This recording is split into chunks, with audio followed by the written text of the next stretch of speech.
Please allow me to introduce myself.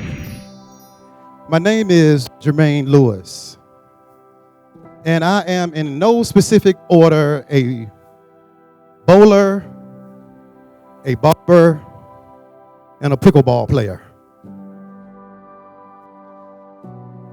I've been bowling for 33 years. I've been barbering for 23 years. And I just started playing pickleball about 3 years before the pandemic hit. I can't remember the first person I beat in bowling. I can't remember the first stranger that allowed me to cut their hair. But I'll never forget Mike. See, I was at Williams Farm Rec Center playing basketball with some friends when I heard a sound that I had never heard before. So I walked over and reached my head around the partition that divided the gymnasium, and I saw the sound. It was a pickleball hitting a paddle. I stepped across the partition into a world that I had never seen before, and they looked at me as if I was an alien. There weren't many people there that looked like me. I was greeted by awkward smiles and an older white gentleman who came running towards me with his hand extended and a smile bright enough to light up the darkest of rooms. He said, "You ready to play?" And I said, "Sure, I just don't know how." He said, "Oh, don't worry about that. I know all the rules. I'll show you how to play." He said, "What's your name?" I said, "My name is Jermaine." He said, "Oh, that's good. I'll never forget that. Because you are Jermaine Jackson. And I'm Michael." Hee hee. I said, "Okay, Thriller." So he did as he said he would. He taught me everything there was to know about the game. He said, "And just like the Jackson 5, I'll be the lead and you stay in the background." I said, "All right, I can handle that." We played day after day and week after week and month after month, and years had gone by, and all of a sudden the pandemic happened. And it was so strange that I realized that I didn't have Mike's number. It was always easy to find him. Wherever pickleball was being played, I just went there and I found him and he found me. And so I never had his number. So for the whole time the pandemic was going on, we're talking about the gyms were closed and the outside courts were roped off. I didn't see my best pickleball friend. So time had went by, and next thing you know, they started opening up things slowly but surely, and I didn't see Mike anywhere. But I kept playing, and I got better, and I got better, and I got better, and I couldn't wait to see Mike again to let him know that I'm no longer just a background vocalist. I can take the lead now. And I never saw him. And I played, and I played, and I got better, and I got better. And then one day, I pulled up to the court, and oh, I hope my eyes aren't playing tricks on me. I think that's my boy. I think that's Mike. I jumped out of the car with Crocs on, and I went to the court. I couldn't wait for the point to be over. And I just wanted to say, "Thriller, what's up?" Everybody on the court looked at me, everybody except Mike. He just stared straight ahead. And so I got a little closer, and I said, hey, Mike. And he turned and looked in my direction, but he seemed to look through me. I backed away from the court a little bit, and I started to play our last conversations in my mind, and I wondered if I had offended my friend. I wondered if he was upset because I hadn't reached out to him during the pandemic, and I just didn't know what to do, so I went and sat back into my car. And when I sat in my car, I looked at the court, and I saw his wife guiding him to different places on the court, and I wondered why she was doing that. Why are you guiding Mike to different places on the court? He knows where to go. He taught me where to go. Why are you doing this? What's going on? And a mutual friend of ours pulled up, and I rolled my window down, and I said, "Excuse me, can you tell me what's going on with Mike? Is he mad at me, or what's up with him?" And they came over to the car, and they whispered to me as if anybody could hear us, and said, "Mike can't remember things like he used to." And I pulled away. I couldn't play pickleball anymore. It was too painful to play. So I started bowling real heavy. I said, "You know what? I'm just going to bowl." And I became one of the best bowlers in the area. And next thing you know, this guy walked up to me while I was putting on my shoes, and he said, "Hey, man, I don't know you and you don't know me, but I just want to let you know that me and my mom is going to win this league." I said, "What?" And before I thought that his statement was ridiculous, I saw his mother bowling. and she had the most perfect form. And she bowled strike after strike. And I said, hey man, where this lady come from? And how old is she? He said, she's 71. He said, man, she has trophies all over our living room. She bowled my whole entire life. I said, wow. And we talked some more. I found out that he cut grass, and then he found out that I cut hair. And he said, do you mind if I come to the barber shop and you can start cutting my hair? I said, sure, come Saturday. So Saturday came and he showed up. And his mother was with him. And I thought to myself, wow, they have an awesome relationship. And I said, hey, y'all, how y'all doing? He said, hey, man, how you doing? I'm here. I said, good, good. And both of them looked at me. He smiled. She didn't. And he looked at her, and then he looked at me, and he said, Mom, you remember Jermaine? The guy we met in the bowling alley? This is our friend. This is him. And she forced a smile on her face, and she said, yeah, I remember. And so he guided her over to the waiting area, so she locked herself into a television program that was playing. And he walked back over to me and sat in the chair, and he said, you know my mother has dementia, right? I said, no, I didn't know. I mean, she was talking to me and everything the other night, and he said, some days are good and some days aren't so good. I said, well, how? I didn't know how to ask him. I just wanted to know how it was. Like, what is it? Like, he said, it's difficult.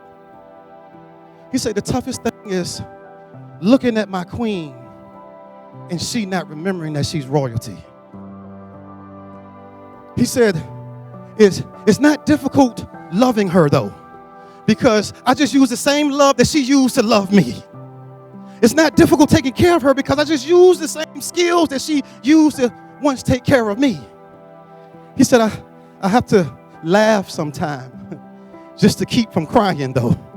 Because I never want to let her see me crying, because I don't never want her to think that she's a burden to me. I don't never want her to think that I don't want her here, because I do. I want my mom with me because I think I take care of her the best. And I love her, and I'm honored to be the one that has to take care of her and guide her and lead her. It's my job, and I got it. He said, but the stuff that she does, he said, I don't mind you laughing because I got to laugh myself, but she steals my clothes. He said, I have to laugh at this water bill because she washes the same loads of clothes 5 and 6 times a day. He said, I got to laugh because she blows up microwaves by putting aluminum foil in there. She knows better than that. I have to laugh at the fact that Mom, you know I'm single. Why do you keep telling my lady friends that they're not the only lady that been here the last 2 weeks? I swear to you, I think there's some type of woman code that defies dementia. I laugh at so many things just to keep from crying, but there's one thing that I can't really laugh at. I can't really laugh when she asks me how Bucci is doing. And for months, I tried to explain to her that, Mom, I'm Bucci. But I just learned that it's just easier for me to just say, Mom, Bucci is doing just fine. I just wish that she just wouldn't beat herself up so bad. Sometimes I catch her sitting on the edge of the bed and she's weeping and she's crying, and I go to her and I put my arm around her and I say, Mom, why are you crying? She said, I'm just so frustrated. I said, what's wrong? She said, I just can't remember stuff. And he says, no, Mom, don't cry about that. That's what I'm here for. I'll remember for you. I'm here. You don't have to remember it. I'll remember for you. And after talking to him, I felt so encouraged. I felt so empowered. I felt so much love. I felt like I could deal with my boy again. I felt like I needed to find him. So I went to a court in Norfolk and I didn't see him. And I drove to Chesapeake and I didn't see him. And I drove to one in Virginia Beach and there he was. Yeah, there was my friend. And I got out the car and I went and tapped his wife on the shoulder and I said, hey,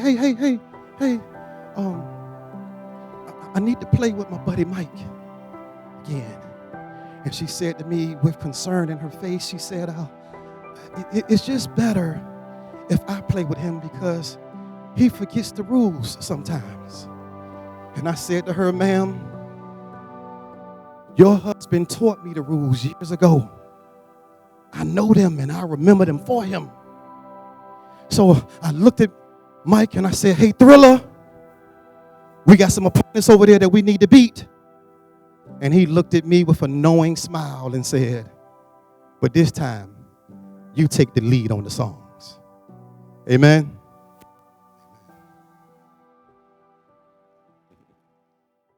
All right, y'all. Without further ado, I would like to introduce to you the people responsible for tonight. And if you can come to your feet and put your hands together, everybody, ladies and gentlemen, please welcome Drs. Lawrence and Erica Jones to the stage.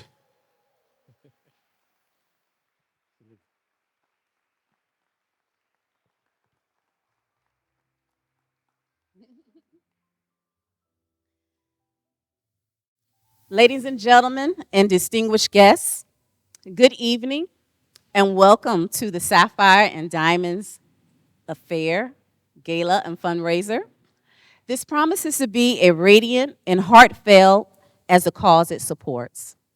I am Dr. Erica Jones, the Executive Director of Silvercare Dementia Center, and beside me is my husband, Dr. Lawrence Jones, the President. Tonight, we are humbled to share with you a vision that holds the power to change lives. As we gather here amidst the glimmering sapphire and diamonds, I'm reminded of the strength and resilience that these precious gems represent. Much like these jewels, caregivers and their loved ones living with dementia shine brightly, even in the face of the most challenging circumstances. Tonight, the mistress of ceremony will be Dr. Stacy Otay Scott. Dr. Stacy Otay Scott is a licensed clinical psychologist in the Commonwealth of Virginia. Her experience includes time spent as a primary care psychologist with Eastern Virginia Medical School and as the executive director for health and wellness at the Mount Chesapeake. She now serves as a staff psychologist at the College of William and Mary and is the owner of Dr. SOS, which recently announced the Well on High by Dr. SOS, an innovation in mental wellness care for women of color.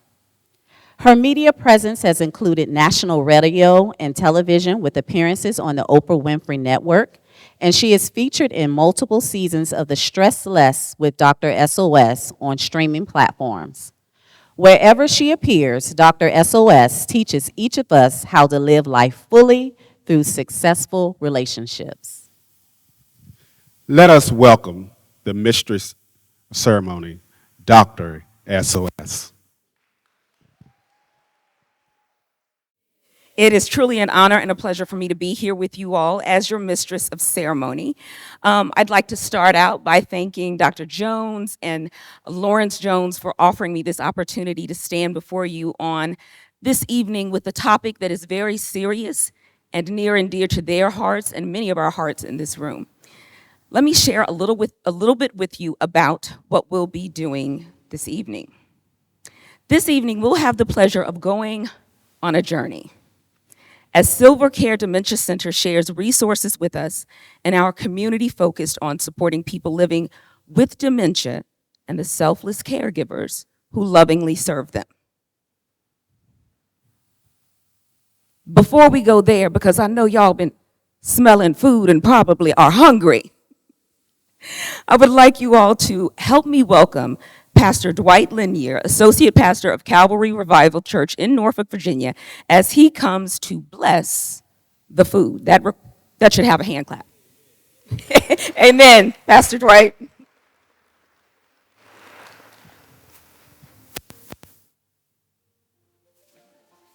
Hello, Pastor Linier. It's good to see you, sir.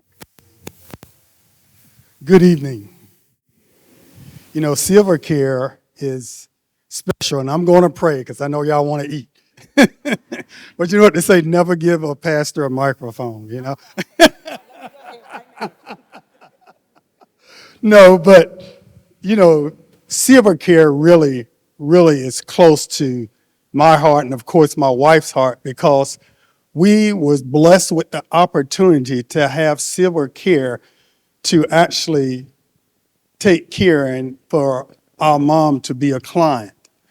And let me tell you, the service that was rendered was unimaginable, so professional, so caring, so loving, and a commitment, so that I know that with Silver Care Dementia Care, I know that that care is going to continue on and that the commitment will be even greater. So let's bless this food before I speak too long. Hallelujah. Glory to God. Father, I thank you. Bless the hands that prepared this meal and bless us, all of us, Lord God, that are about to receive it. Let it be a good thing for our bodies, purified in Jesus' name. Amen. It is truly a privilege to work with patients and families living with dementia. Each patient and family are unique, so my experiences vary day to day. There are those who feel able to meet the varying daily tasks and have the financial resources to overcome all the challenges the various forms of dementia throw their way. Then I have older couples living alone who both have varying levels of cognitive decline, dementia, who are desperately trying to care for each other with limited assistance. No matter which of these or other groups my patient falls into, I'm continually seeking solutions to help them remain safe in their home as long as possible. Quality care is cost-effective and life-affirming. When patients and families are supported, they can keep their family member at home safely. For example, having a physical therapist assess the home for grab bars, removal of scatter rugs, and other modifications can save thousands in costs from a fall. Keeping aging seniors in their home is far more cost-effective than full-time placement in a skilled nursing facility. If an elderly couple is separated, it can even increase the rate at which their cognitive functioning declines. The value of quality care cannot be overstated. Centera is about strengthening communities. We do so by partnering with community organizations who promote health and wellness and address the social determinants of health. We want our patients and caregivers who are living with dementia to know that Centera is here for them, not only by providing comprehensive, compassionate care within our clinics and hospitals, but by also connecting them with resources within the community.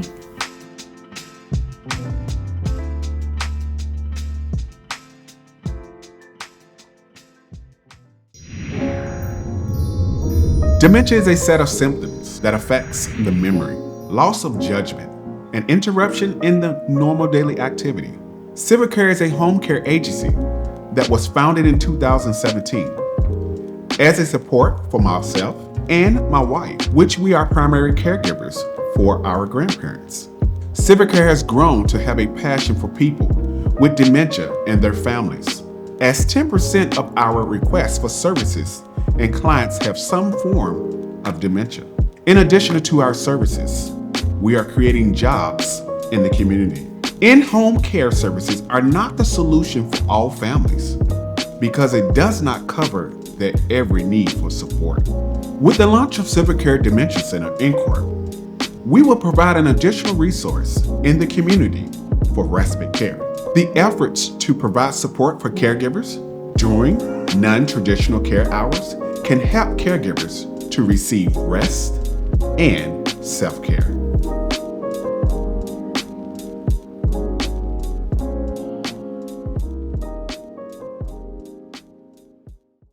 Okay, we are excited to continue this evening of learning and growing together in support of Silver Care Dementia Center's first annual Sapphire and Diamond Affair. At Silver Care Dementia Center, we create new memories.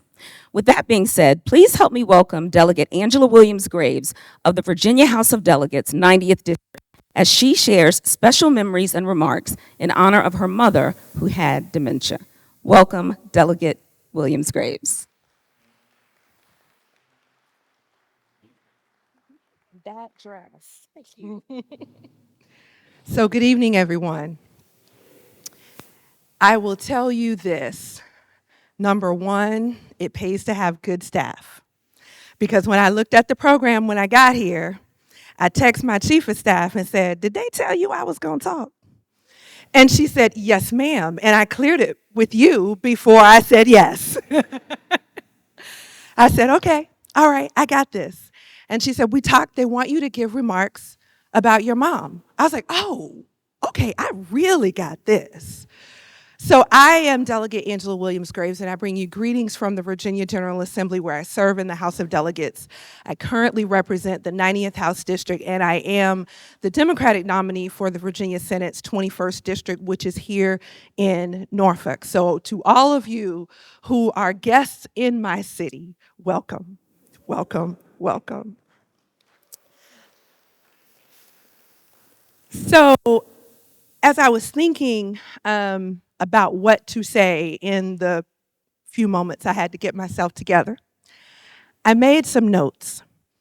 And I am the youngest of three.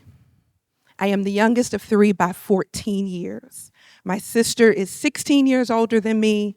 My brother is 14 years older than me. And then there's me. My mother was 40-something when she had me. And I'm 51. Yeah, I'm 51.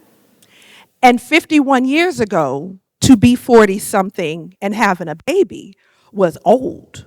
But the old folks used to say, if you have a baby when you're old, you'll always be in good health.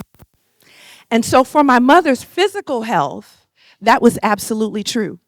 Her physical health, she walked, she did exercises, she was very active, she didn't have high blood pressure, she didn't have sugar, she didn't have any of that stuff, or diabetes, to be politically correct. She didn't have any of those things. But what happened when my father passed away, because he was the independent of the two, and she was more of the dependent personality. She was more of the servant wife. She was about supporting my dad in the things that he did. She found herself kind of lost. She didn't have a big circle of friends. She had not worked professionally in years. She was a school teacher, but she came out when I was probably in the first or second grade, and she was a stay-at-home mom with me, and she had a radio ministry that she loved. And after my father passed away, she became a little despondent, just a little forgetful, a little bit more not quite herself.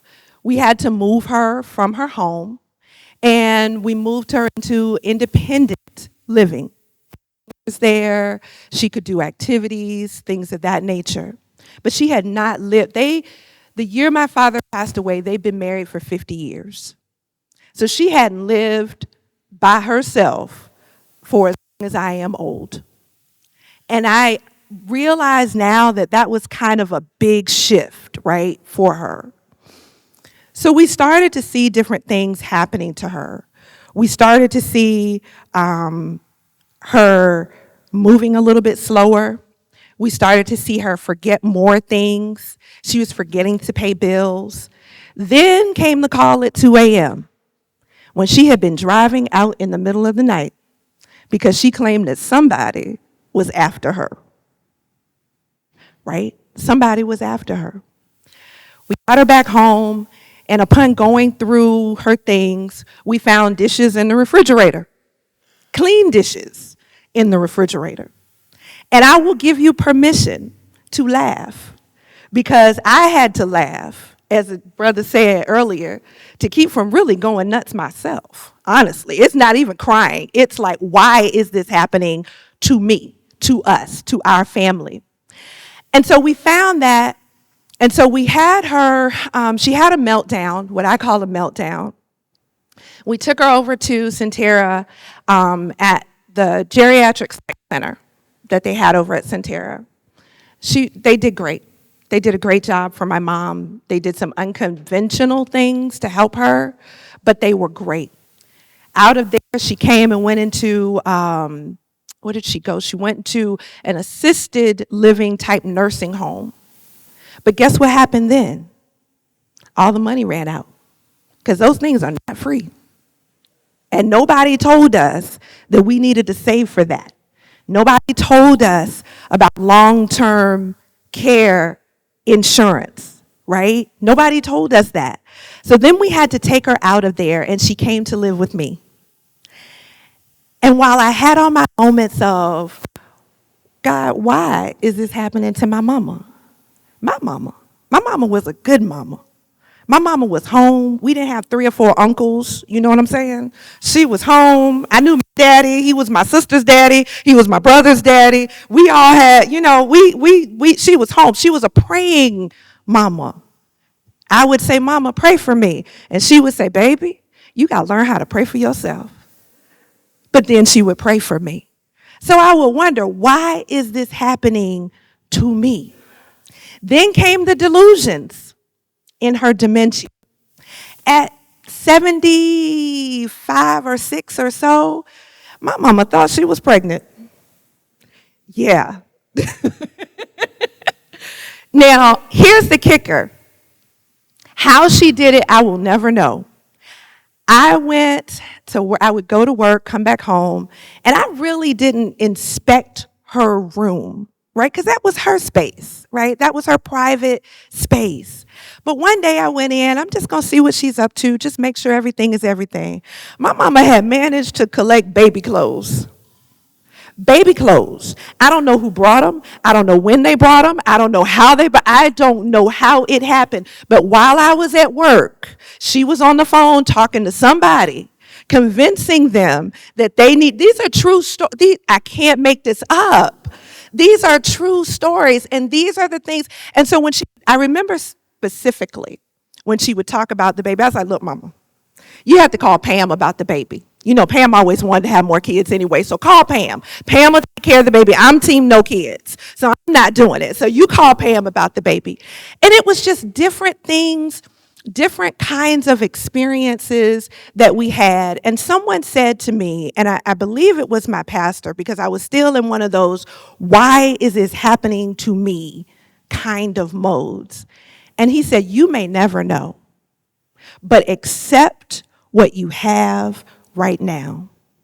Make the memories with her that you have the time to make right now.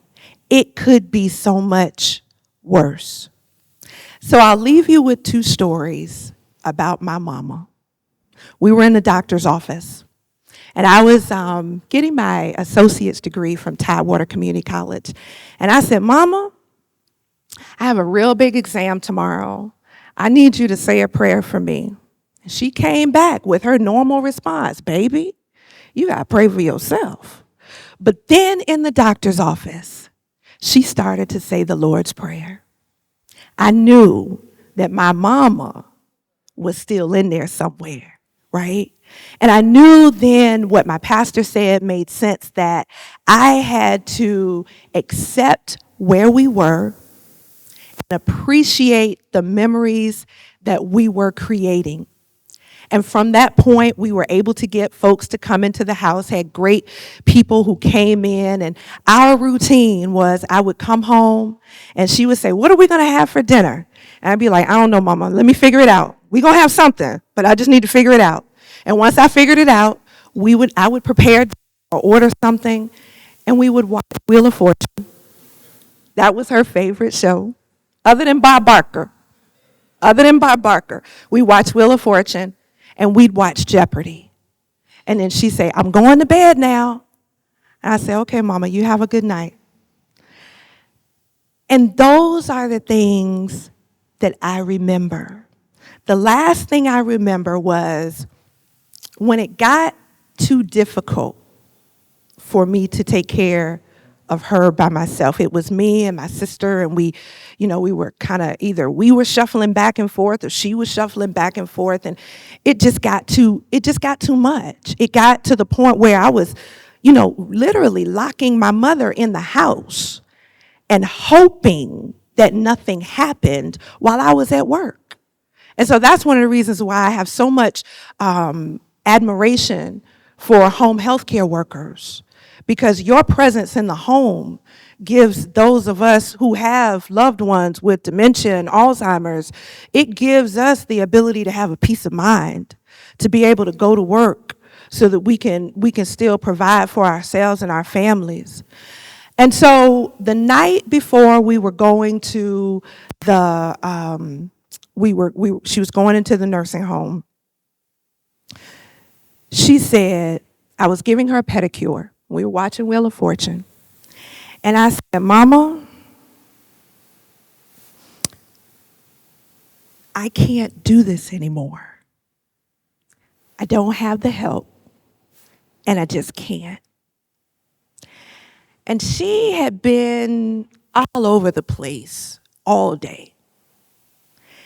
And as sanely as I am sitting or standing here talking to you, she said, baby, I know, and I'm going to be okay. And then she went back off into La La Land, into wherever it was. And we put her in a nursing home, and she survived. She was there for about 1.5 years, and the staff was wonderful, and the people were great. And she got to a point where she didn't open her eyes. But what she always knew was our voices. She knew the voice of my sister. She knew the voice of my brother. And I would go to the nursing home, and I'd be like, hey, Ma. She said, hey, baby. Eyes closed. I said, Mama, you know who this is? And she would just smile. It's Angela. And that warmed my heart because she never lost sight or she never forgot who I was. And I realized that is not everybody's story. And I realized that everybody doesn't have that particular memory. But what I will say to you is what was said to me. If you wonder why, if you wonder why me, if you wonder why my mama, why my dad, why my sister, why my brother, why my whoever, we may never, ever know the answer because God doesn't owe us an explanation. And even if he gave us one, we probably wouldn't like it anyway. So why even, why do we go down that road? Build the memories that you are able to build with the loved ones that you have in your life. Because at some point, you may never know, either one, when they're gone, physically from this world, or two, when they can no longer remember. In the end, my mother would sing Sweet Hour of Prayer. My brother, to this day, will not throw away his old flip phone from the 90s because he has, or probably from the 2000s, because he has my mother singing Sweet Hour of Prayer on his phone.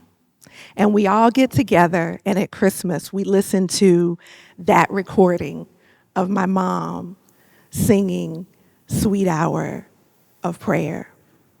And when she passed away, she did so as her prayer had always been. And her prayer at the end went something like this: Lord, when my time is done, and I've done all that you've asked me to do, let me sleep away in thee.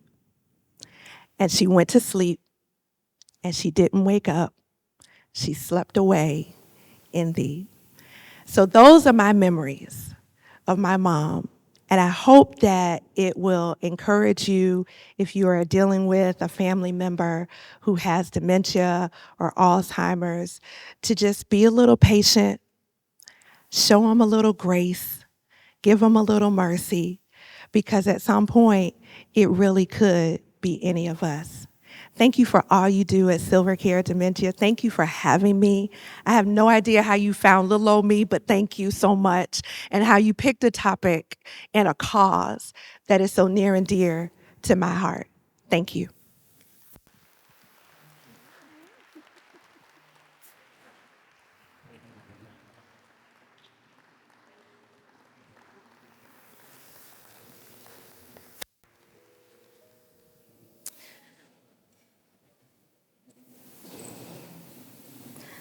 Thank you so much for sharing a part of your journey with us, Delegate Williams-Graves. It was beautiful to hear the stories of your mom. And now on to our main event. This evening, we will have the opportunity to learn more about dementia from some of the field's best experts and scholars. Our focus for the evening is dementia, presenting the past, present, and future. As we create new memories, we will start our journey by reflecting on the past of Alzheimer's and dementia with Dr. Dion Gibbs as our guide. Dr. Dion Gibbs, affectionately known as Dr. D, is a healthcare influencer and advocate. She serves as Chief Executive Officer of Shades of Life, LLC, which offers home care to the elderly and supportive in-home care to intellectually and developmentally disabled individuals. For the past 30 years, she's been influencing others as a nurse educator. She's held senior roles in higher education, serving as both a dean and regional dean of nursing, utilizing her expertise in strategic planning, change and conflict management, effective communication, and talent development. Dr. Gibbs is an author and the founder of the Hampton Roads Health Symposium. This nonprofit effort focuses on building health equity for all communities. She utilizes her platform to promote equitable physical and mental health services by educating and providing resources to the attendees. She is a servant leader at heart and is an active board member for the Alzheimer's Association, where she serves to impact policy, organizational goals, and the allocation of resources. Today, Dr. Gibbs is in a global and professional pursuit of educating, elevating, and empowering her clients of all ages to help them reach their highest potential in their personal and professional lives. Here is her guiding statement for her life. I learned long ago that goals are a necessary part of my path to success. Every day, I complete a task that takes me closer to achieving my goals and revealing the next steps. Please help me welcome Dr. Gibbs. Many years ago, when I was returning to school, I thought I was going to need my glasses, but the lights up here is pretty good. When I was returning to school to advance my degree, several of my colleagues gave me a book, and it was written by Dr. Seuss. And the title of that book was, "Oh, the Places That You Will Go." And I thought to myself, what a childish gift to give someone who's going on. But after I read the book, I was like, wow, this book is phenomenal. And it really expanded my perspective and how I viewed the heights and possibilities from a child's perspective. Now, Dr. Jones, I know that you know when God is preparing you for something great, we sometimes have to reflect on where we have come from. So that's my role tonight. Tonight's goal is to create new memories. However, before we do that, let's take a trip down memory lane and reflect over all the places that we have been as it relates to Alzheimer's. Now, I have worked in the healthcare profession for well over 35 years. I recall my first job in the healthcare profession was at a long-term care facility. And back then, we didn't have all these fancy units that you see now, Alzheimer's units, dementia units. Everyone was really, they were lumped in the same place, skilled nursing facility, and everyone was intertwined. So there was no real clear distinction on Alzheimer's and dementia. How many of you recall when there was no clear distinction and people would interchangeably use Alzheimer's and dementia? And they would say that it's the same thing, right? Well, people will say mom has what? Alzheimer's? Have you heard that one? And as a young nurse, I would say Alzheimer's, and the individual's family member would say, yeah, mom forgets all the time. So I figured that's where they came up with that slogan, Alzheimer's.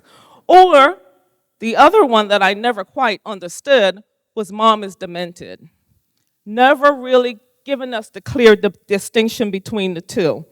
Now, people often use the terms, as we stated, interchangeably without truly knowing the difference or the association between the two.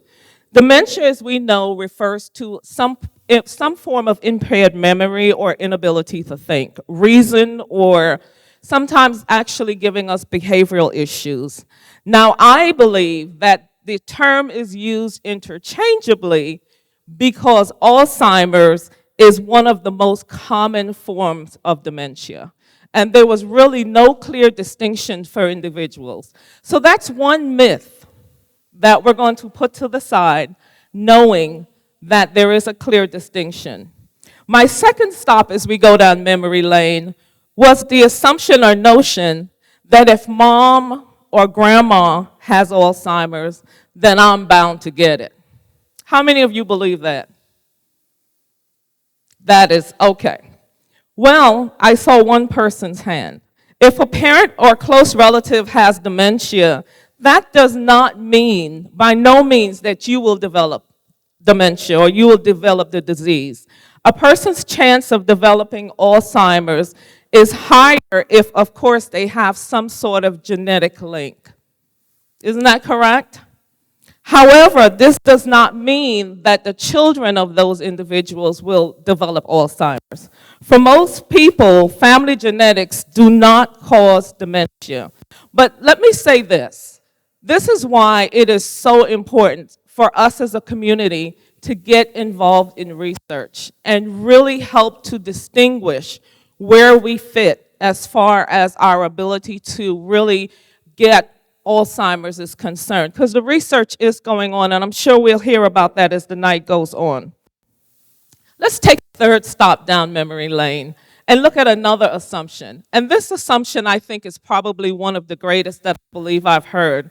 And that is only people in their 70s and older will get Alzheimer's. What do you think about that one? Not true. That's an assumption and a myth. That's correct.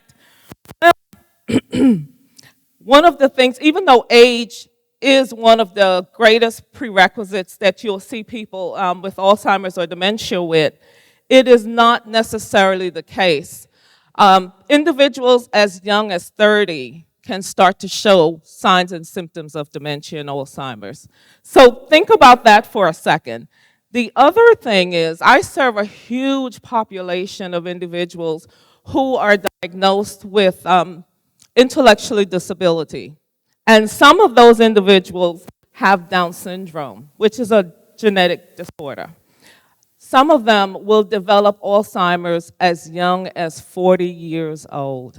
So that is a true myth that we should really think about. When individuals say that, it is a myth, it's not true. Even though Alzheimer's will enter into the lives of our loved ones around the age of, around mid-60s, it does not mean that it's what they say is an old folks disease. Let's look at another assumption, that the fact that Alzheimer's disease and memory loss are normal. Is that a normal part of getting old?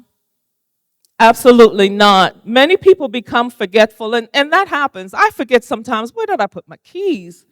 Which room did I lay my purse? That's okay. That type of thing is fine.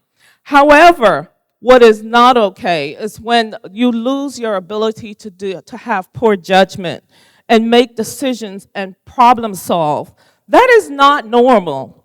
Or, let's think about this one, the inability to recognize those that we love. That's not a normal process. I have one more, and I've seen this one quite a bit. I'm going for a walk, and you never find your way back home. That is not normal, okay? A memory loss happens to all of us, but those signs are not normal at all. I'm going to give you one final assumption, and that is Alzheimer's disease is not fatal. I want that to sink in for a moment. Alzheimer's disease is not fatal. When the reality of it is, Alzheimer's disease has no survivors. As a matter of fact, Alzheimer's is the 7th leading cause of death in the US for those over 65 years of age. It destroys your brain cells and causes memory changes, erratic behavior, loss of body function. It slowly and painfully takes away a person's identity, an individual's ability to connect with others, to eat, talk, simple tasks such as walk, and again, find your way back home. Now, one of the things I want you to realize is that Alzheimer's does not simply destroy the person impacted by the disease. It's a family disease. I have witnessed Alzheimer's destroy families. This is why it is so important that we support the center by allowing our families and individuals living with Alzheimer's to create new memories and connect them with Dr. Erica Jones and the Silver Care Center for Alzheimer's. Thank you all so much for having me here this evening.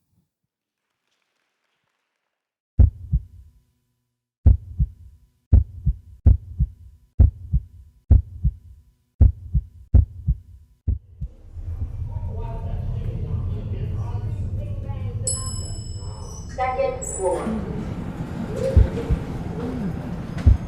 Where am I? That's so loud. What's that noise? I lost them. Where did they go?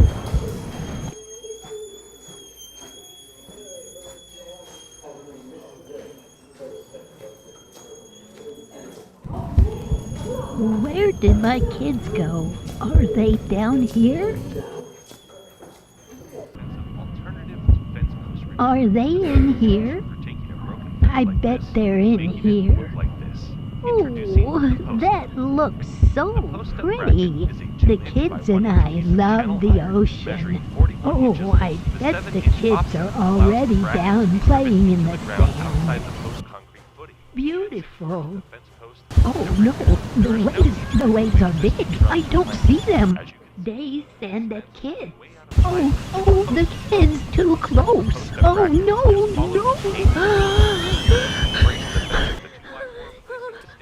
It's okay, you're safe.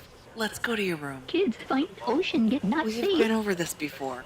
Your kids aren't here, and we are not at the ocean. It's okay. Come with me. I'll take you to your room. This way. Oh, I missed a call from Heather. I should call her back real quick.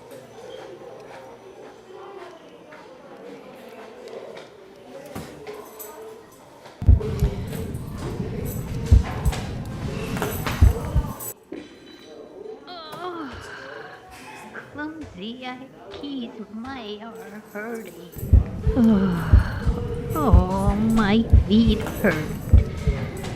I need to find her. Where did she go? Where is the bathroom? Is this it? I need to make sure the kids are safe. This does not look right. Oh, here it is. Let me find my key. This is my room. Oh, if I could just... Why is this so difficult? There you are. Where have you been? Want to help me fold some towels? There she is. Why is she not helping me find the kids? Can you help me fold these towels? What is she asking me? No. Find the bathroom. Find my kids. Do you want to give me a hand? Here, you know how to do it. What? No, I need to go back to the beach. The kids are playing near the water. I need some... There is no something beach, else. and your kids aren't here right now. Do you want to do the purple No, one? there is no time.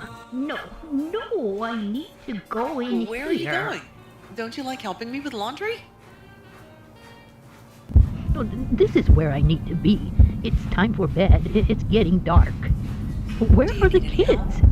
Are you sure you don't want to come help me? It's dark. What's that?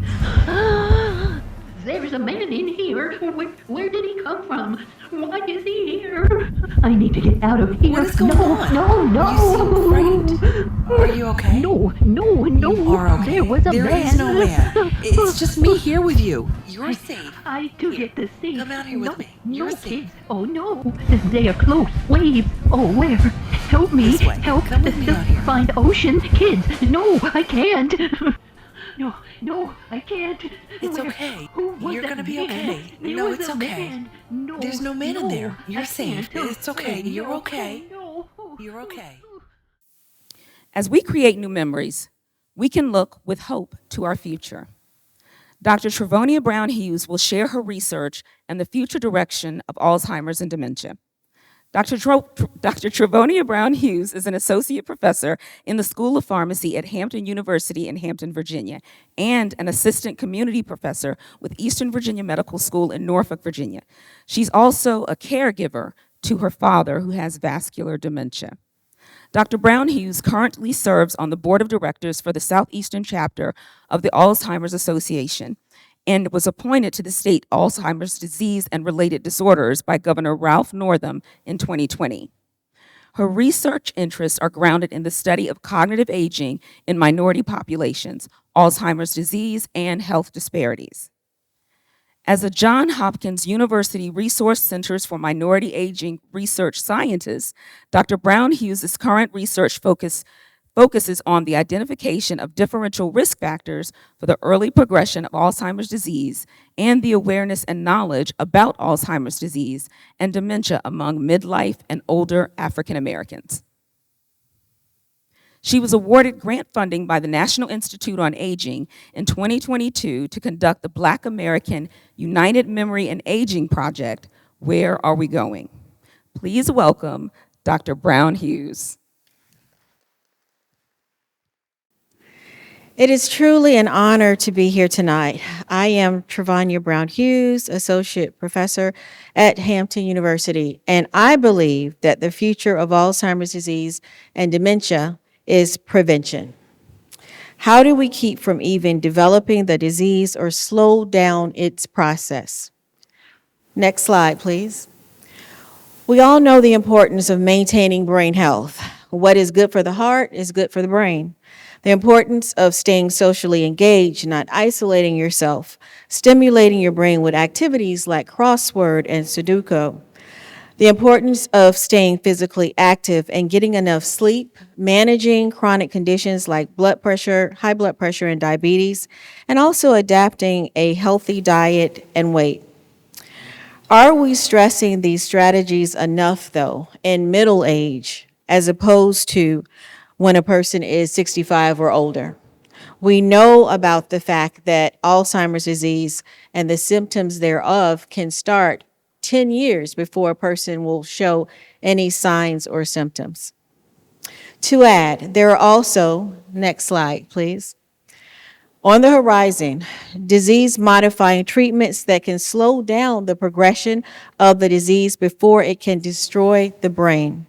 Medications that can be given to those who have positive biomarkers for Alzheimer's and dementia before the disease disrupts their life. Individuals who are at a high risk for the disease with certain biomarkers can be identified through blood tests or PET scans of the brain. And this in itself could be started before the disease can destroy brain neurons. Again, can we treat individuals before the onset of decline? More studies on midlife and older minorities are needed. Factors that impact late life outcomes may start far earlier than 65. They may start in one's 40s. They may start even in the 50s. And these factors undoubtedly have an impact on brain health. Think about the man or woman who has lived with hypertension, who was diagnosed at age 25 or 30, and they're now 65. They have been living with hypertension for 30 to 35 years. Can you imagine the havoc that has wreaked on their blood vessels? Unlike whites, who are often diagnosed at later ages with hypertension or with diseases like diabetes. So again, unfortunately, Blacks have been living longer with chronic diseases than Caucasians. So again, that puts us at a greater risk for developing certain diseases like dementia, like Alzheimer's, like vascular dementia. We need to start targeting younger individuals before the start of symptoms of memory loss. Again, those in their 50s and 60s, stressing the importance of disease prevention and lifestyle changes. So when you go to your doctor and you are in your 40s and there's a checklist, and on that checklist, the doctor recognizes that you have hypertension, you have diabetes, you live a sedentary lifestyle.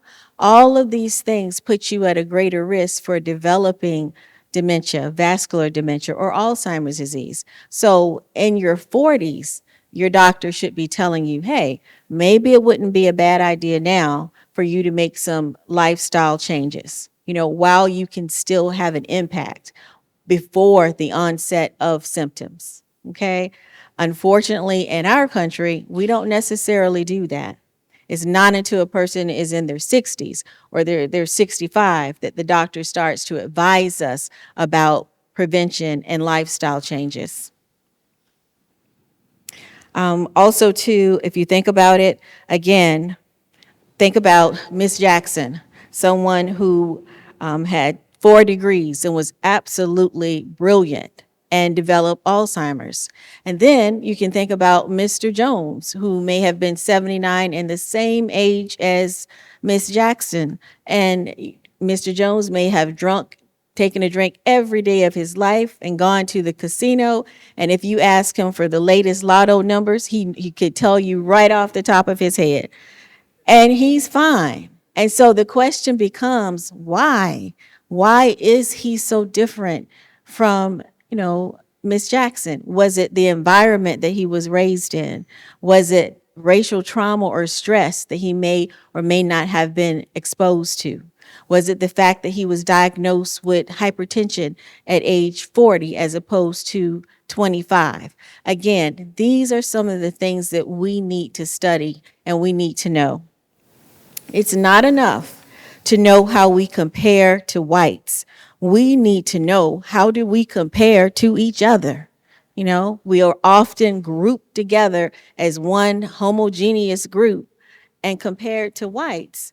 But again, there are differences among us, among African Americans, that might contribute to higher rates of the disease within the African American community. All right. Next slide, please. All right. In 2022, my team received a grant for $4.8 million from NIA to conduct the Black American United Memory and Aging Project.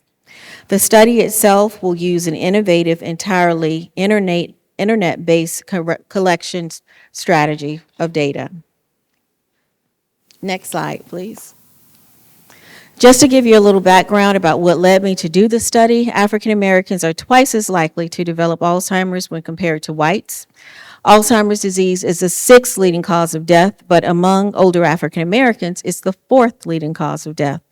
Despite the prevalence of Alzheimer's disease, studies continue to report lower participation rates among African Americans in clinical and Alzheimer's disease research studies.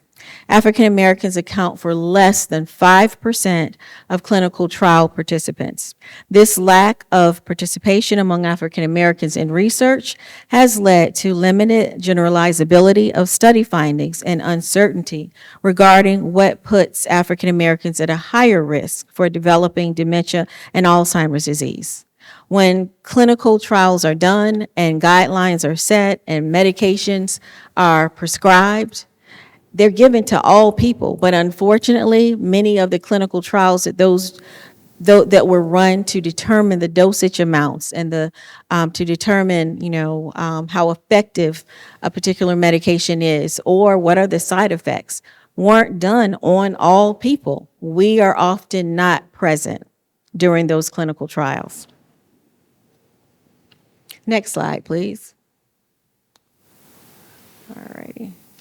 The aim of the study is to determine which remote cognitive testing modalities do participants prefer.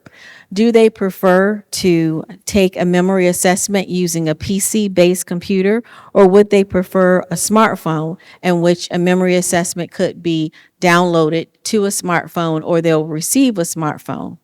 Again, the cognitive assessments are just like games. We want to know what demographic, lifestyle factors, and environmental factors, inclusive of neighborhood, location, and perceptions of racism, are associated with cognitive function and cognitive decline. Again, Was an individual raised in an environment in which there was a high level of crime? Was an individual raised in an environment in which they were exposed to different environmental pollutants, racism, and this idea of racial trauma? You know, we want to explore those factors just to see among those who may have a greater degree of cognitive decline over a period of years? Are there certain factors that stand out among these individuals that may not stand out among other individuals within the study? And finally, we would like to determine if various risk factors like cardiovascular disease, telomere length, and inflammatory biomarkers affect cognitive function in our cohort. So we're asking participants to send to us a salivary and urine sample that will be de-identified and mailed back to us. Participants have to self-identify as African American or Black, be 55 years or older, and not have a diagnosis of Alzheimer's disease. So we want people who are cognitively normal. Participants enter into the study through our website portal, and they are asked to complete an online questionnaire and to have their cognitive function assessed. They are asked to complete a home computer or mobile-based cognitive screen assessment. And again, they're a lot like memory games. And in an effort to examine biological factors associated with cognitive performance, we are collecting saliva and also urine samples.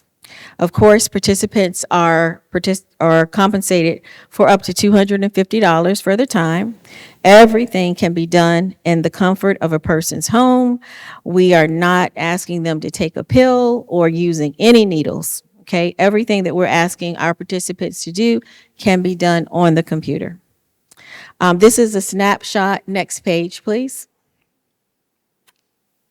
Okay, this is a snapshot from our webpage, and I wanted the webpage to be as interactive as possible. So if you go to our webpage, you can not only put your name on the waiting list for the study right now, but we offer a lot of educational information. So, you know, if you get a chance, just go and check out the website itself. All righty. And I have included an actual link to the study. It was on the previous slide if you did want to check that out. And again, I would truly appreciate your support. So thank you. Next slide. Thank you.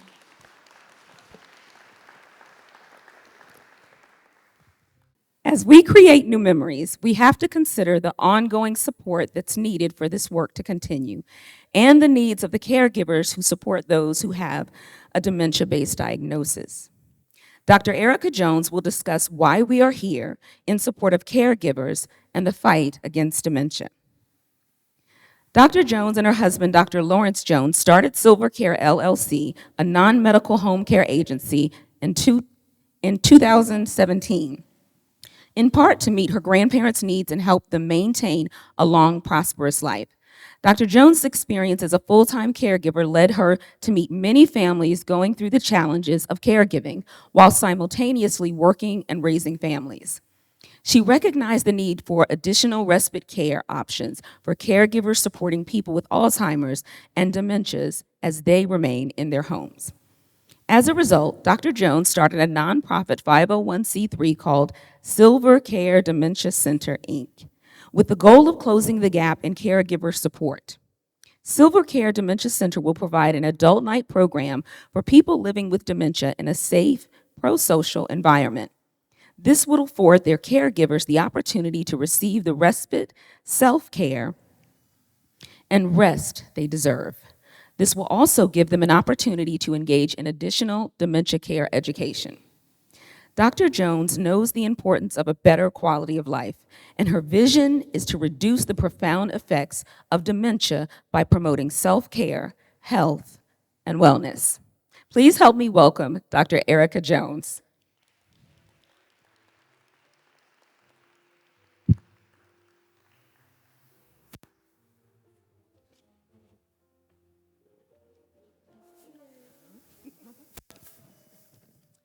Good evening again. I'm going to read to y'all. I'm giving you a speech because I want to stay on track, okay? My journey as the executive director of Silver Care Dementia Center has been deeply personal. I'm not only the co-founder of this nonprofit organization, but have also dedicated the past 7 years of my life as a full-time caregiver to my beloved grandparents who have been living with dementia. Through this journey, I understand the profound need for support, not just for those living with dementia, but for caregivers who provide unwavering care and love. Caregivers are often the unsung heroes in the battle, and they too deserve respite and wellness. The burden they carry 24 hours a day, 7 days a week, can be overwhelming. Tonight, I implore you to open your hearts and embrace the vision of Silver Care Dementia Center, a sanctuary of compassion and support. Our mission is crystal clear. We aim to support people living with dementia through our night program, providing them with a secure and engaging social environment, while simultaneously educating their dedicated caregivers. We believe that respite care should not be a luxury, but a necessity, accessible to all, regardless of their financial circumstances. Our goal is to create a nurturing, non-institutional atmosphere for those who need it most. Our vision extends beyond these walls. We aspire to profound impact on our community through awareness and education, ultimately reducing the devastating effects of dementia. Together, we can be a beacon of hope for all those affected by this challenging condition. Now, let me introduce you to the programs that will breathe life into our vision. We are thrilled to unveil a comprehensive caregiver health and wellness program offering vital support and rejuvenation for those who selflessly give of themselves. Furthermore, our overnight respite care for dementia clients will provide caregivers with the well-deserved rest and peace of mind they so desperately need. But our commitment doesn't stop here. We will also provide home care services for people with dementia, bringing our expertise directly to their doorstep. Our dedicated dementia engagement partners will engage in activities and promote mobility, stimulation, and overall well-being. Moreover, our dementia care consulting and resources will be a lifeline for those navigating this complex journey. Tonight, as we unite in the spirit of solidarity, surrounded by the brilliance of sapphires and diamonds, let us pledge our unwavering support to Silver Care Dementia Center. Together, we can illuminate the lives of caregivers and those living with dementia, offering them the compassion and the care they profoundly deserve. Thank you for gracing us with your presence tonight, for becoming a part of this transformative journey, and for believing in the boundless power of compassion and community. Together, we can and we will make a difference, one life at a time. Every 3 seconds, someone in the world is diagnosed with dementia. In the US alone, 6 million people have been diagnosed with dementia, and this is expected to double over the next 20 years. Dementia affects an individual's memory, causes poor judgment and confusion. They are oftentimes fast asleep throughout the day and wide awake the entire night. Options for care include nursing home facilities that causes a quick decline in care, living alone where they may suffer a lack of care for themselves, or they live with a primary caregiver, such as a friend or family member. Research shows that 80% of people living with dementia are cared for in their own home or family member's home. And most caregivers are over 40 years old and have taken on the responsibility of providing for their loved ones. The role of a caregiver can sometimes become overwhelming, and the caregiver may neglect their own self-care needs. They will oftentimes not have resources for respite care options, limited rest time, and a lack of activities for themselves. There are currently no adult social programs for individuals living with dementia as a respite care option for their caregivers that could be affordable or obtainable. That is why Silver Care Dementia Center Incorporated is developing a social night program to help fill the gap of dementia care for the Hampton Roads area, providing them with a safe and social environment and educating their caregivers. This respite care center will be designed in an atmosphere of fun, relaxation, and dignity. Participants will enjoy our small town vibe with a dining area similar to a restaurant, a library, sensory rooms, and plenty of exciting games including putt-putt golf. This will bring comfort to the participant and some well-needed rest for their loved ones, as 7 hours of sleep at night reduces the risk of dementia by 30%. Silvercare Dementia Center Incorporated is partnering with other nonprofits for exercise and healthy eating programs, dementia care consulting, caregiver coaching support, and home care dedicated to individuals with dementia.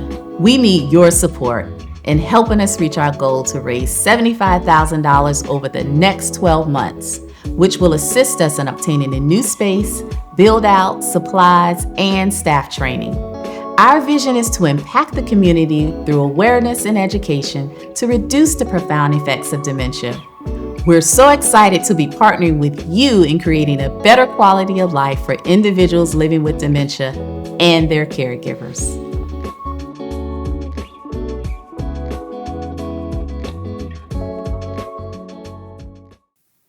Thank you so much, Dr. Jones, for recognizing the need for care of the caregivers. As Dr. Jones just shared, more than 6 million Americans are living with Alzheimer's disease. By 2050, this number is projected to rise to nearly 13 million. Now, family, I want each of you to take a look around at your table. Look at all the people seated at your table. And then I want you to take a look around at all these beautiful faces in this room. And don't just look at them, smile. Show your 32, your 24, your 10, whatever the Lord has allowed you to keep, be willing to show those. You all look beautiful. I think all of us agree that tonight is about recognizing dementia and Alzheimer's disease and the fact that it can ravish our community, and it has. So as you've looked at all of those faces, I want you to consider this. It is not only likely, but highly probable that someone in this room, someone you know, or maybe even you or I, will be diagnosed with Alzheimer's disease at some point in our lives, or some other kind of dementia. Alzheimer's disease does not discriminate. The reality is that any one of us could receive this devastating diagnosis, which means we all need to find a way to support the fight against Alzheimer's disease and dementia. The good news is we won't be alone in this fight. Let me introduce you to Jacqueline Wallace, who will share more with us on how we can support this cause. Jacqueline Wallace has been an award-winning sales professional and speaker for over 14 years. Her work impacts business owners across many segments as she follows economic trends and demonstrates how to leverage them as growth opportunities. As a healthcare sales professional, she's counseled and consulted with many families as to what is next on their caregiver journey. Though she was experienced professionally in all things dementia care, her life took a turn when her own grandmother's memory began to decline. It was in her personal dealings with Alzheimer's that she learned that although this is a disease of the mind, when embraced, it can begin a healing of the heart. Please help me welcome Jacqueline Wallace.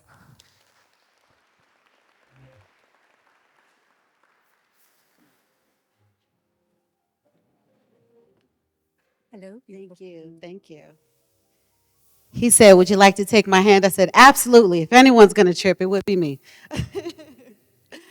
I stand before you as my grandmother's favorite grandchild. I like to say that because I am also her namesake. So I am Jacqueline the second. And just seeing once again her story, the beautiful thing is, every time we have family members come and visit my grandmother, she does live with my parents, okay? She's one of those who is fortunate enough to be able to stay home and be taken care of by our loved ones, by our family members. And Every time one of my cousins comes to visit, she's like, Jackie, is that you? No, Grandma. Jackie, is that you? No, Grandma. But when I walk in the room, Jackie, is that you? I say, yes, it is, Miss Jackie. Yes, it is. So, ladies and gentlemen, distinguished guests and friends, thank you for gathering here today as we unite in the fight against one of the most challenging and devastating diseases of our time, Alzheimer's, right? So imagine for a moment a community where families are not torn apart by the relentless march of forgetfulness. Instead, imagine a community where loved ones can share moments of clarity and connection rather than being overshadowed by confusion and fear. Our mission today is to turn this vision into a reality. We are here to raise funds in support of Silver Care Dementia Center. So your donations today will be a profound impact. Your contributions will provide vital resources for caregivers, offering them the support and respite that they desperately need. We must remember that dementia doesn't just affect the elderly, okay?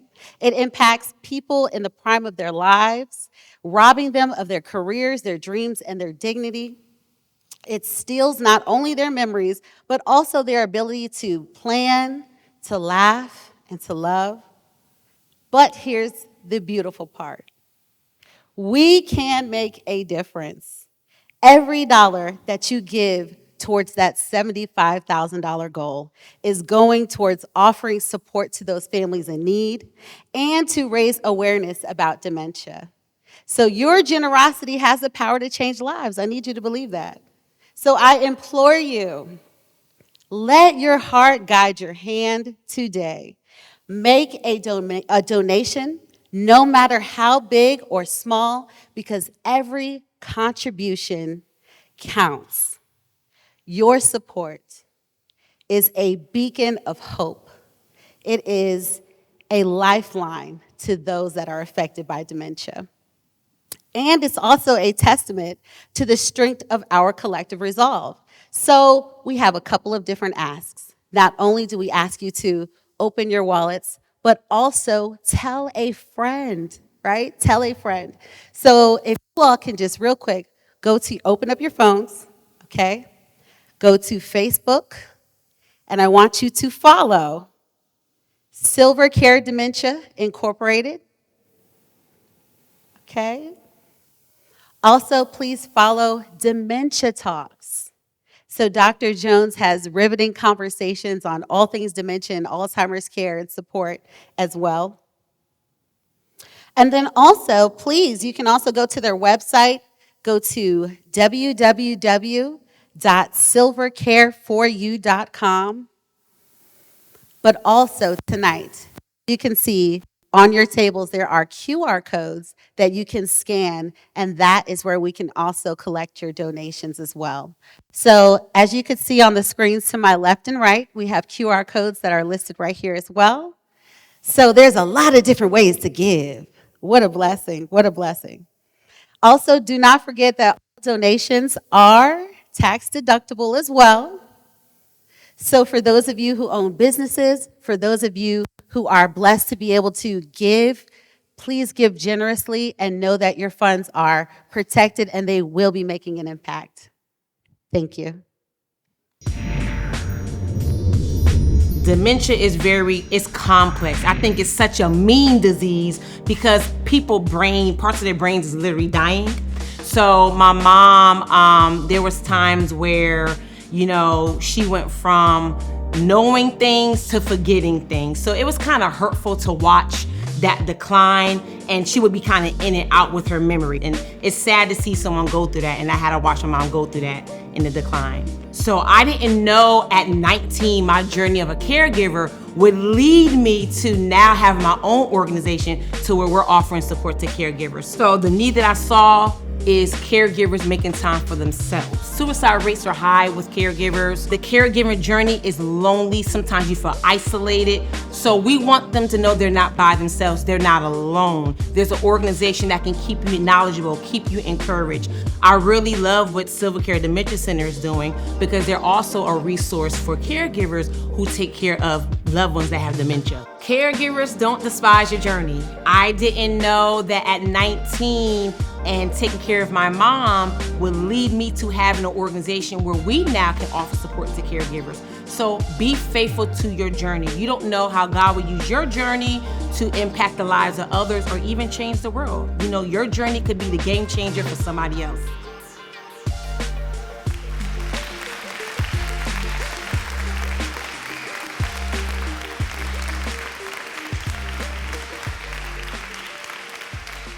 I have the honor and the privilege tonight to introduce the recipient of the SCDC Silvercare Dementia Center Caregiver Award of 2023.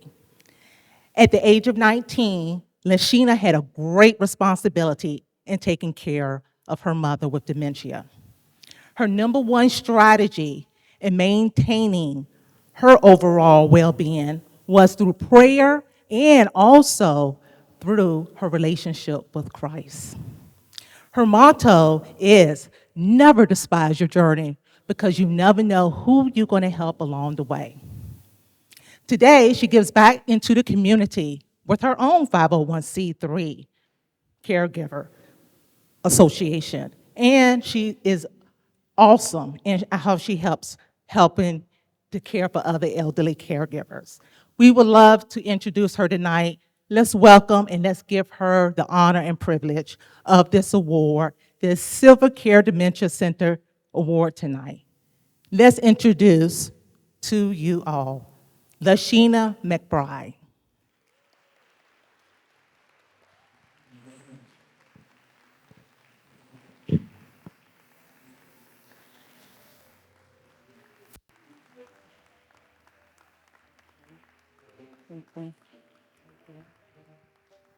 Oh.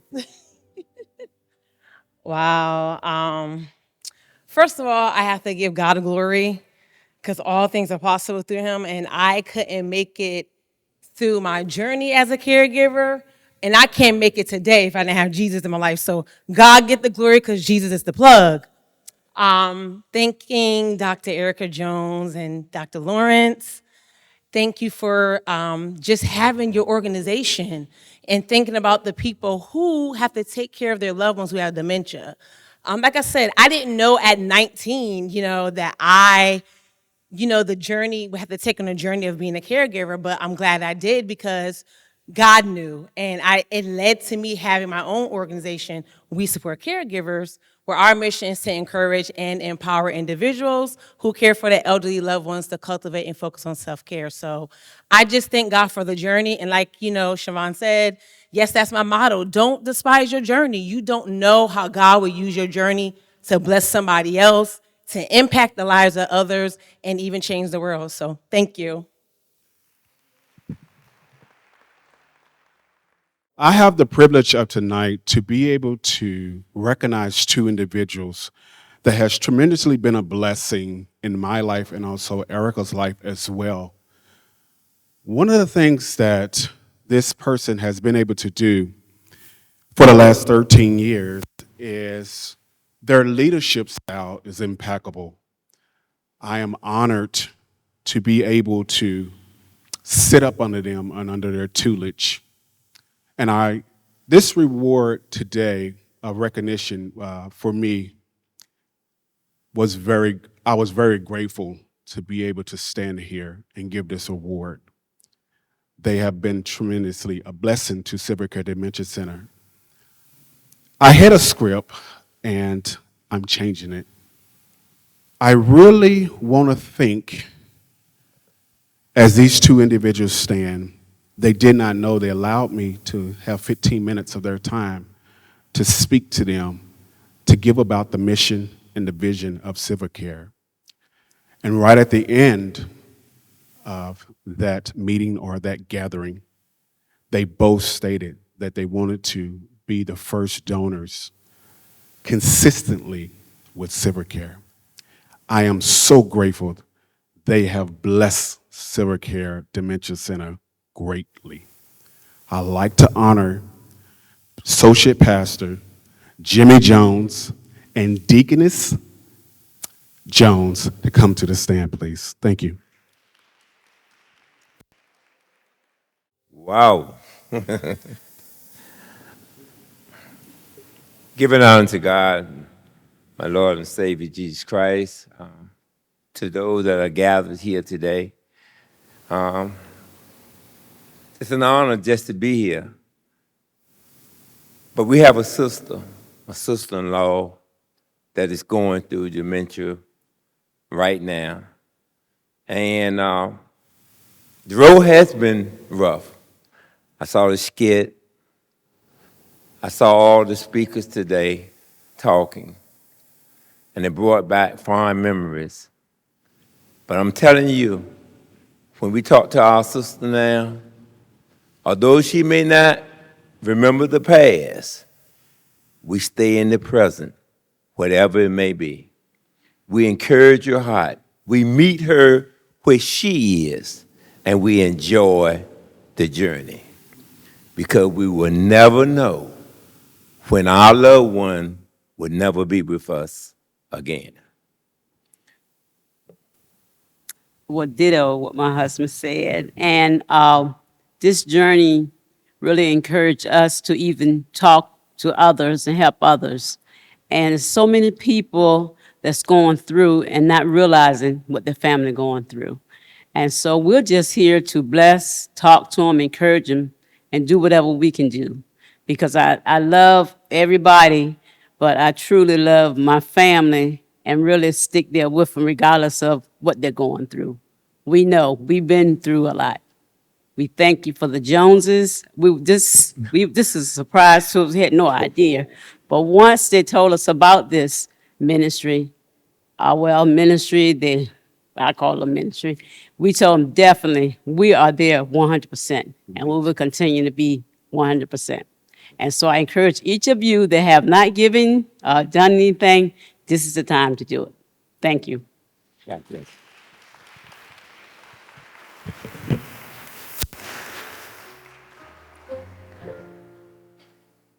As many of us have heard, it takes a village to raise a child, which is true. And I would like to add that it takes a village filled with the right villagers to start a new business endeavor. It wasn't very long ago that Dr. Erica Jones decided to do just that. And in this process, she desired to increase her knowledge base as she ran her for-profit business, Silver Care, and started establishing her nonprofit organization, Silver Care Dementia Center. During that time, she had the privilege to meet and learn from a few amazing people who she would like to acknowledge and offer an opportunity to share special remarks. Would Blair Durham, Dr. Angela Reddix, and Kathy Taylor please come to the stage? Can we acknowledge them?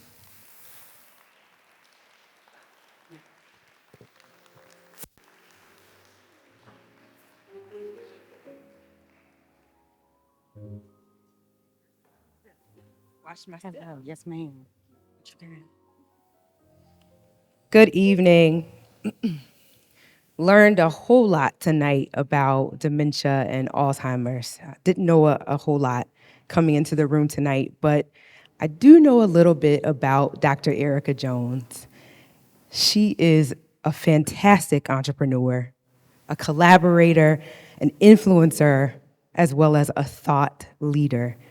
And what inspires me most is her visionary leadership, as well as her work ethic.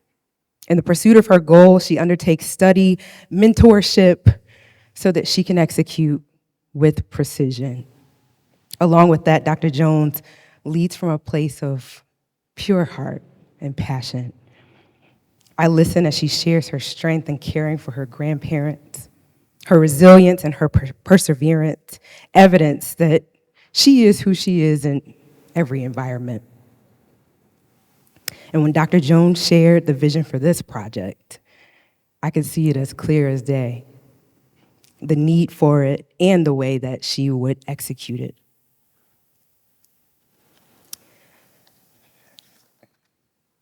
Stand on script.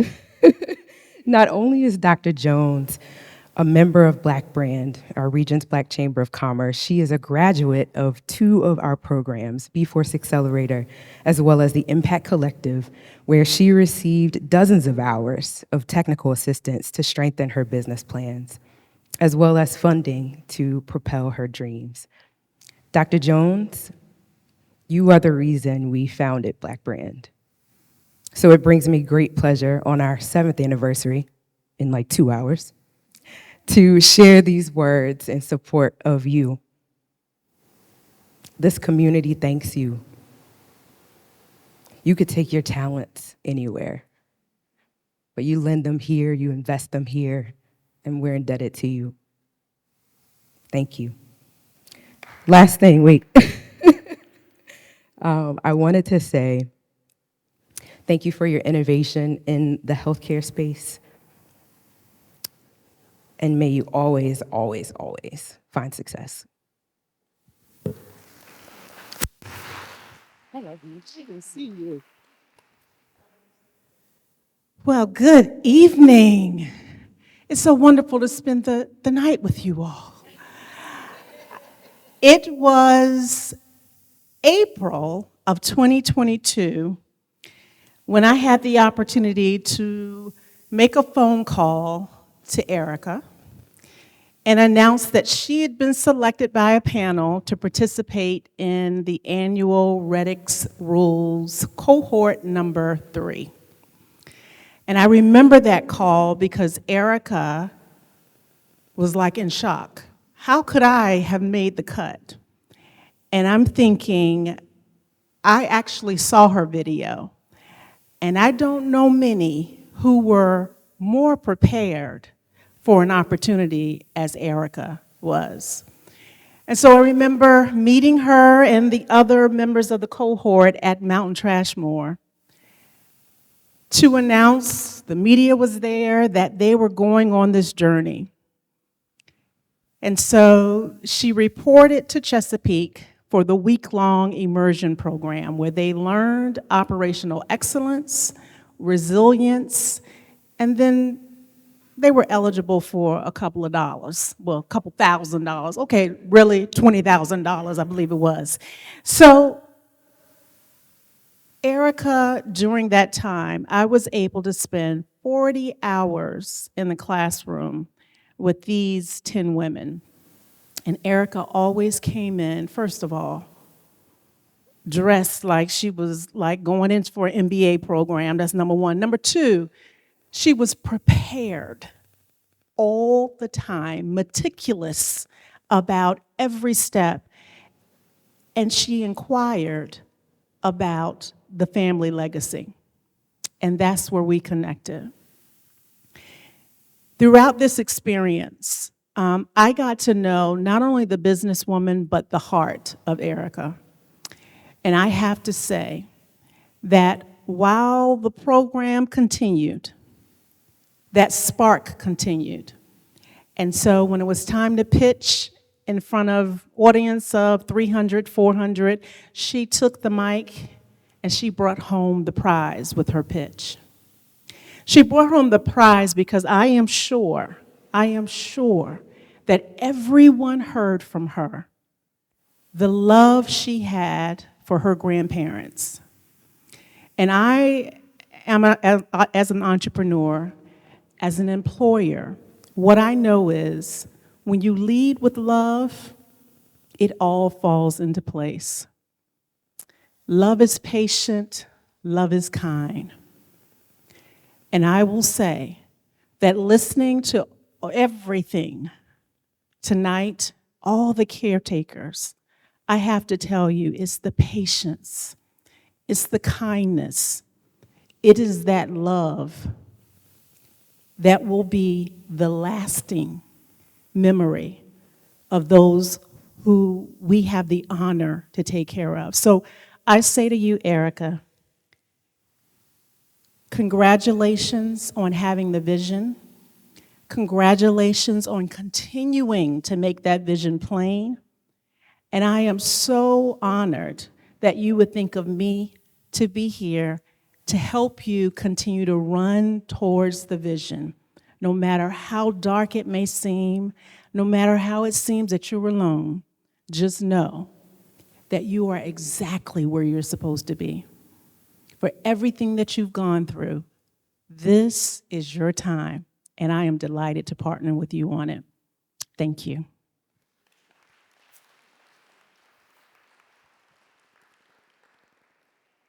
Oh, Erica, my Erica. So it's a good thing that we are a little bit beyond time because I had a whole story.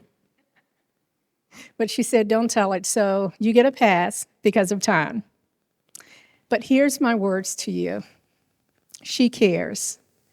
The softness of her voice makes you listen a little closer when she speaks. The warmth of her smile makes you want to make her your friend for keeps. Don't underestimate her influence and brilliant ways of getting things done. Let's be clear, hanging out with her means there will be laughter and fun. She shows compassion and empathy to those in need. She's accepting of others and believes in planting seeds. She is respectful and shows kindness to all. She's able to discern when empathy or encouragement is needed, even on a call.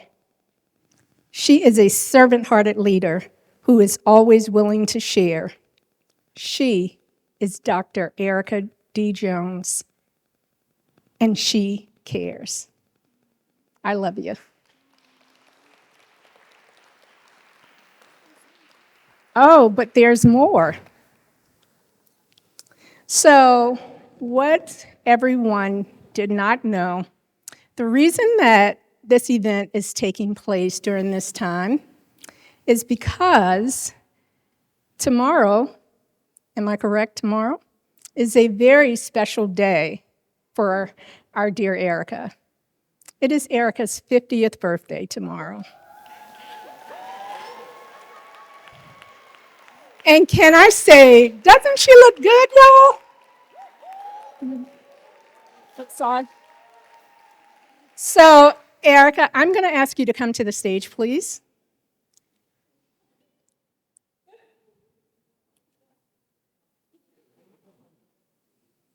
Lawrence, can you escort your wife to the stage?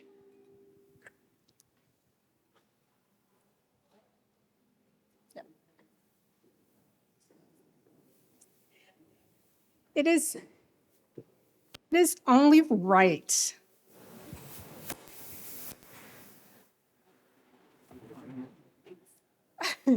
no, we don't get to do a dance, but I'm going to ask you to have a seat.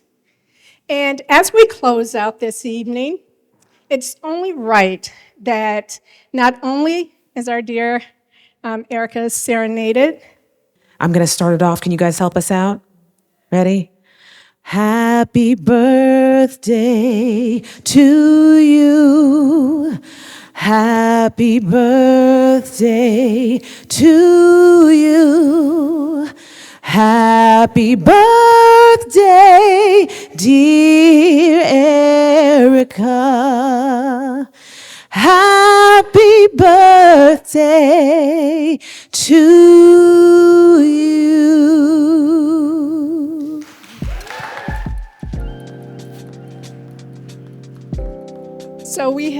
So your husband has 50 wonderful red roses for you. And your board, you can come down to the front, has a special gift for you as well.